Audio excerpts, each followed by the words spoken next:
Okay. Yeah, whenever. Go ahead, Jack. So first, can you talk about the orcas that live in this area, like in Ventura? Yeah, not a lot of people know this, but there are orcas that do live here in the Ventura area. They swim through the water between where we're at right now on the mainland and the islands that are protected by our national park. They swim through the water there. That's called the Santa Barbara Channel. And we typically see orcas in small pods of about 3 to 7. And they're transient, which means they don't live here. They just travel through this area. And we usually see them in the spring.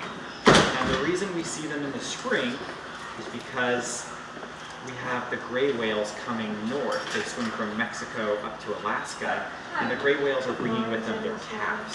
So the orcas are actually following them, hoping to get a meal. So they actually follow the gray whales up, and sometimes they'll go after the gray whales.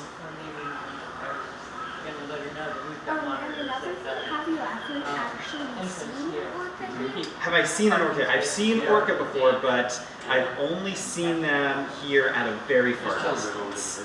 But they are here, and again, they travel in about pods of 3 to 7. And our visitors out to the islands in the springtime, they'll see them on occasion. It's rare, but you can see them. Okay. Hey Andrew, how many people are coming at 10 o'clock?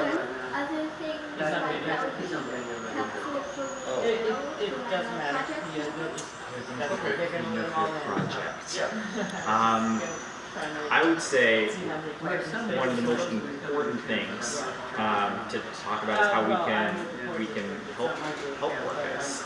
You know, as a park ranger, one of my responsibilities is to protect the plants and animals that live on the islands and around them, and that includes orcas. And there are several threats that are facing our orca population. One of them, trash. You know, a lot of sea mammals, they have trash in their systems, and that's because, you know, we use plastic trash here on the mainland, and a lot of it washes out to sea. And whenever sea creatures see plastic bags floating, what do you think?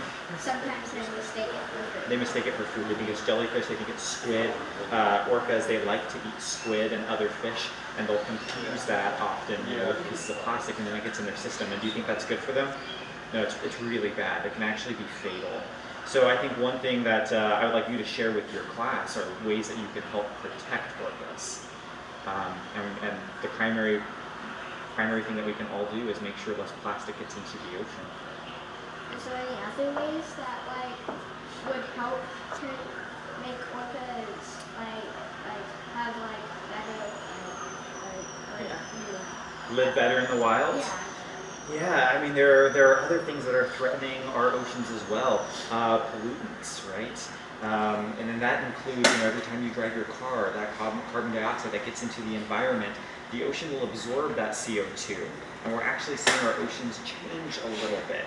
Whenever we have lots of CO2 in the atmosphere, our ocean, again, it takes in that CO2, it absorbs it, and it actually is causing our ocean to become slightly more acidic. So there's actually a chemical change that's happening in our oceans because of all the pollution that's in the air.